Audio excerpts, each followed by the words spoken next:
What's going on, everyone? Hope you're having a great day so far.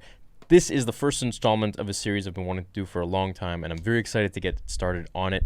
We're going to call this series Thank the Maker, or we're going to call it the Lucas Files. I don't really know which one for sure yet, but we're going to go over all six, and I know I'm holding the prequels, all six of the DVD specials, so the bonus discs inside. So if we look, I'll show you, here's the episode 3, for example. We got the movie, and then if we flip over, we get this bonus disc. This bonus disc is something that George Lucas had put in, which goes over so many things that I find really interesting with the actors, with the people behind the scenes, concept artists, and George Lucas, most of all, himself, and Rick McCallum, which is pretty cool.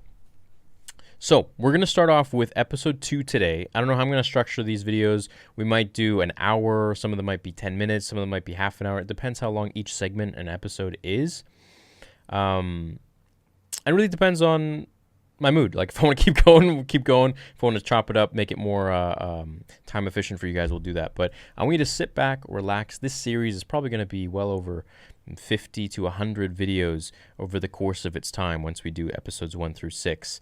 And I think it's going to be really interesting. It's not a video where, we just info like right away, quickly. We're going to sit, we're going to chill, we're going to relax, and it's just going to be like you and me watching this and having fun with it. So I hope you're coming along for the ride. I definitely am. I'm very excited for this. We're starting episode 2 today because my episode 1, it's messed up. So the bonus disc inside is actually a little bit corrupt. Can't play some things which I wanted to. I wanted to start on episode 1, but oh well. Episode 2 it is. Still some exciting stuff in here. So I ordered a new one for episode 1, and that should be in probably the next, week or so, a few days. But in that time, let's cover episode 2. So let's begin. There are many different places where we can go in this, okay? We can do theatrical trailers, and this is kind of, I'm giving you a rundown, so by the time we get to episode 1, episode 3, and then 4, 5, 6, you'll kind of know the structure.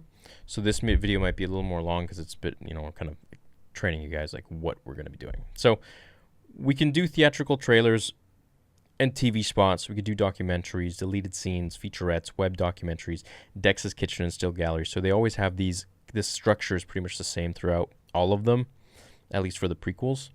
I don't know what it is for the originals because I haven't had the new ones, which have the bonus footage. So I had to actually order those because I thought I had them, but I was looking at something totally different that I had from the special editions or whatever it was. So I'm pretty excited, stoked for that. So I think we should go on web documentaries because I think those web documentaries are featurettes. And then, of course, we'll do deleted scenes and all that. Let's do web documentaries first, if that's the right one. I'm not quite sure. I think it is. There's like a 12-part series. Yeah, okay. So we got 12 parts here. If we go to the next page,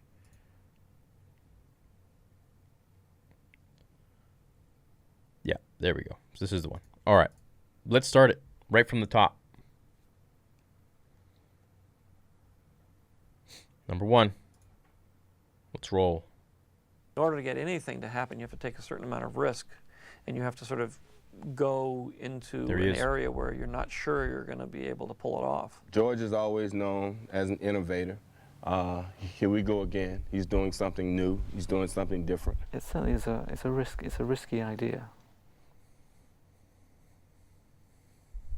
The quality of an image that's captured on a digital camera does not stand up against the same image that would be captured on a piece of motion picture film. When you're shooting a film, it's like doing beautiful art, traditional art.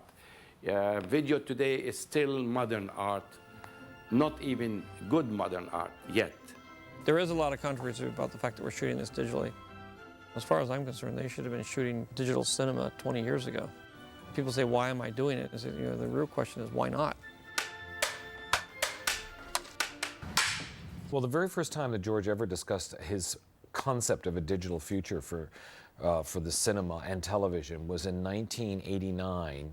And I'm even amazed now how precise that vision actually was about what he wanted to achieve. First of all, there was a series, Young Indiana Jones. He wanted to make that a test bed for digital effects. On the Young Indiana Jones Chronicles, which was shot on 16mm, by the way, George was already tampering with digital additions, digital extensions, and replication. That series was really the test of digital technology. I'm going to pause. So apparently, and let me know in the comments, because this will always be a test run, if you want me to talk afterwards and let it run through, or you want to pause it. But I think commentary is important here. So the Young Indiana Jones show apparently ran for, I think, 2 seasons. The first season, or a few seasons. The first season did well or something, but the second one, it tanked. And I think it was with ABC at the time. And Bob Iger was in charge of that. So what happened was, apparently, and this was in Bob Iger's book, it was in Bob Iger's book, regarding the Young Indiana Jones show, they weren't going to do it again, but Bob pushed for it, even though the ratings tanked and they weren't really doing well anymore, because George asked him to. So he did George a favor, and of course, when it came time to selling Lucasfilm, George remembered that, and he's like, you know what? He really helped me out. He came in clutch, and so that's at least what was written in the book. So you can kind of see how 20 years later something like that would be remembered. And of course he had a relationship with him, I assume. So In a feature film called Radioland Murders. He was curious to see if it was possible to do the same thing on 35mm and project it onto a big screen. No one had a problem in terms of the effects. In fact, they're imperceptible. Even though the film wasn't successful, that part of the process was incredibly successful for us. So George had the confidence to use that same technology in The Phantom Menace. Stand on, let's go. And then we've gone one stage further in episode 2, actually shooting on digital. For the kind of films that George makes, the kind of films that we make, we are ostensibly in the digital arena from the first day that we actually start working. Most people fail to realize this, but basically what happens is every single frame, every single shot in the movie has a digital effect. Pretty much every set has blue screen, even if it's just out a window or something. It's everywhere. I think I've been on one set where there hasn't been any blue screen. So for us to shoot in film and then scan it into a computer is a ridiculous process. Right now we can shoot on high def, and 50 minutes after we shoot a 50-minute cassette, it's inside the computer. Well, yes, this is the day shooting. There's no more laboratory, it's now on tape. Sound and picture on the same recording device. Sunk automatically for us to put in on the computers. It's all on this one thing. look how much technology has changed, man. We wanted to shoot the last film this way, and had been working with Sony for several years to try to make it happen, and just couldn't get the cameras built fast enough. There were certain inherent basic issues. Video is shot at 30 frames per second, film is shot at 24 frames per second, and that was a major holdback for us. The biggest difference with these cameras is that they were developed to provide a 24 frame per second frame rate, which is exactly the rate that we've been using for production photography and film. So it means that when they scan it onto film, you have one video frame to every film frame. The next big problem that we had was, of course, not just the camera, but the lenses. The lenses that come with the camera were not acceptable to acquire this widescreen format that we shoot. So the only place I could go to then was Panavision. Yeah, they're computer design lenses, focusing on a very small target. The actual chips that are in the camera are smaller than a 35mm film image. That meant the performance of the lens actually had to be better than a 35mm lens, since you were using a smaller area to image the entire high-resolution frame on. The depth of field, the clarity, the sharpness of the image, the brightness was something that still just knocked us off our feet. There's never any doubt about whether or not you can see something in the background, or you will see something in the background. It's exactly how it's going to be on the big screen. The cameraman, the prop department, wardrobe, hair, myself, everybody gets to see the dailies, everybody gets to see if anything's wrong, and they get to fix it by the next take. Whereas normally you wait until the next day and then you have to go back and reshoot it. The mobility of the film camera is still better than digital. Wow. I could move the reflex, move all of the work, go all over the mountains with any temperature and shoot. We spent years in the film industry trying to get the camera free. Now suddenly we're tied to cables again. On this show, we've got to plug 7 cables into the camera. An HD, a time code, a gen lock, 2 audios, and data. The camera, to be honest, does feel a bit cumbersome. It's pretty long, it's unwieldy. But already, even since we started, they've made a new zoom lens. It's half the size, half the weight. And next year, the camera's going to be half the size. I am sure it will improve. Now the camera's this big. It's digital is work in progress. Breathing down the neck of the film camera. It doesn't mean that technology is going to make the film any better. That has nothing to do with art. Technology is used to tell a story, and that's the whole point. It's really the filmmaker and the storyteller and how well they're able to tell the story that counts in the end. The techniques they use are really a byproduct of that. Thanks, folks. First up in the morning, the other pod will come in. We'll take the grey pod out tonight. Jeds. And we'll start with scene 5. Can we get the charts for it? So that's a wrap. That's cool. That's part 1.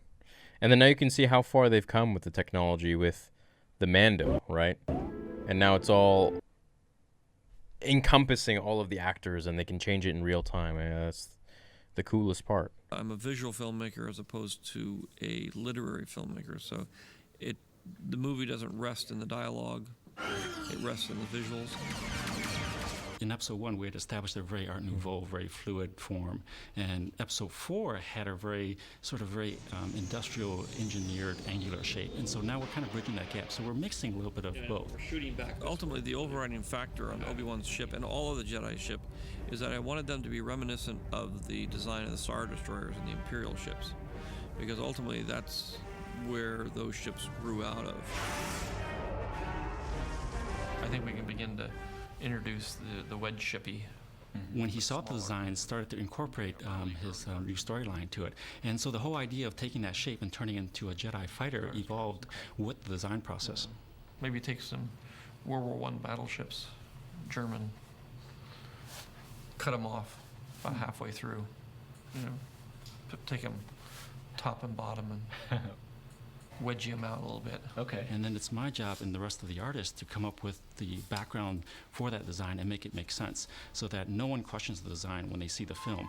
We're so familiar with that triangular shape as being the symbol or the icon for the Empire that to take that and actually give it a new personality, a new identity, which is the spaceship in the shape for the Jedi Starfleet, was actually a really brilliant move, and it actually made the whole symbolism very powerful because you can slowly see how everything slowly starts turning towards the dark side.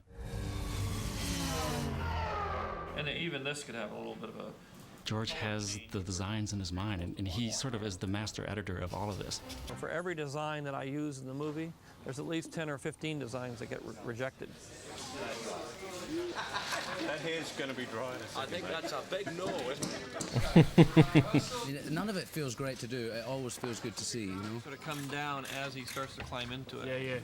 Obi-Wan's fighter actually evolved out of about a dozen sketches.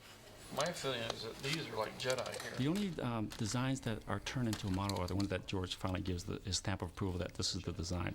We'll do a real quick mock-up, whether it's a small little prototype or a little foam core study model. It's to carry the design to the next stage so George can actually pick it up and hold it and look at it. And from there, he'll usually have more suggestions to improve the design. Man, he's the so real problem hands-on. is reducing it down to be a fighter, to be a really, instead of being this huge, gigantic monster ship, be a little tiny, tiny ship.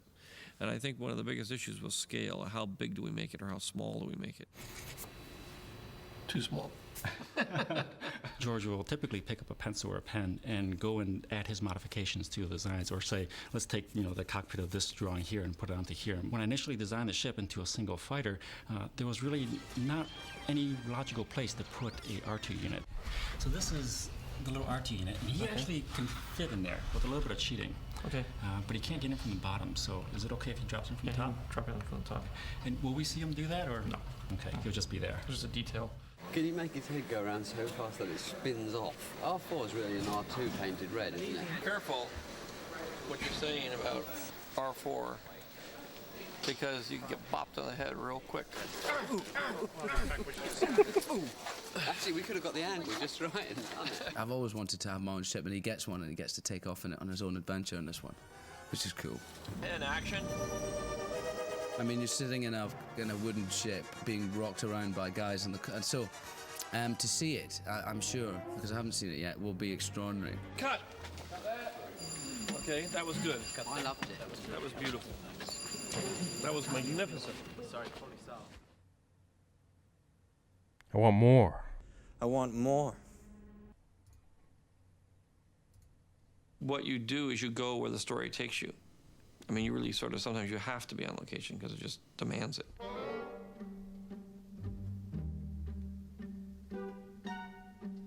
When I did Star Wars, I had to come up with environments getting closer and closer to where we have to shoot less and less on location. When we were doing episode 2, we were going to Italy for less than a week. We were going to Spain for less than a week. Tunisia just over a week. England just over a week. It becomes a really interesting challenge in terms of the movement of people, the feeding of them, making sure that they're taken care of. Yeah, arriving to Travagliare. Ciao ragazzi. Most filmmakers would rather be able to focus on the work at hand and not have to deal with how do you get there and what the elements are like when you're there. It's 10 o'clock and I just want to shoot and get started. I don't like getting my first shot off this late. No. George getting mad. I was scouting locations as I was on my vacation, and I knew I had a scene that took place in some villa someplace Lake in Como. a beautiful part of the countryside that was extremely romantic. I had the exact location, but I didn't have the exact scene. I saw a picture of Lake Como, one of the locations in Italy. It's just almost surrealistic. It looks like it belongs in Star Wars. Before this, I've never been outside of North America, so it's my way of seeing the world a little bit right now, too. I think the thing I enjoy about the locations in general is just the feeling that you're not in control, you know, that anything can happen. The case with the rain is you look at George, he looks at you, we're in a digital environment, you have such control over every single frame. We looked at each other and said, hey. It's God's way of describing the scene. It could be worse. It could be snowing. Tomorrow we go to Tunisia. Africa. Desert. Very hot. And action! Just think, 24 years ago I vowed never to return to this awful planet. And here I am, doing it again. We seem to be made to suffer. It's our lot in life. I know a few of the actors that would rather not be out here. It hasn't changed too much. It's our little funky set. All the little set pieces have been rebuilt, but these are the original little, earthen craters that were there before. Going back to the homestead, obviously, it's like going back to where you grew up. You know, it's a little weird, it's a little nostalgic, and you know, there's a certain amount of emotion that goes with being back at a place you were, 25 years before. Beautiful. I'm getting spine tingles. I bet. You know, the most telling moment this morning was when I saw one of the moisture evaporators. A little reunion. The evaporators kept falling over in the middle of a take, which was kind of embarrassing. Then in the middle of a take, bits of my costume would fall off. The Jawas would start crying.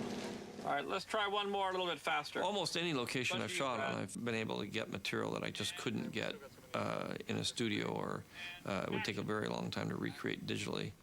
The more real things you can get in your image, the more believable those images are, and you just have to sort of tweak them sort of on set or in post-production. All the environments that we're shooting, I've always intended to digitally change so they don't look quite as they are in real life. Technologically, we're in areas that most people won't get to for another 3 or 4 or 5 years, and we're always on the bleeding edge of it. With digital technology the way it is, we can recreate a lot of the vastness and the big parts of the location digitally. And action. So George, why are you shooting a shot for episode 3? I can't tell you that. You have to wait 6 years for that answer. excuse. How much stuff are you doing for episode 3 now? Just this one shot. Because it means that now I don't have to come back here. So it's a long way to come and bring a crew of 60 people just to shoot one shot. And then rebuild the set and all the other stuff we have to do in 3 years. What happens if you decide you want another shot? I don't get it. You know what shot that is, right? When Obi-Wan delivers Luke.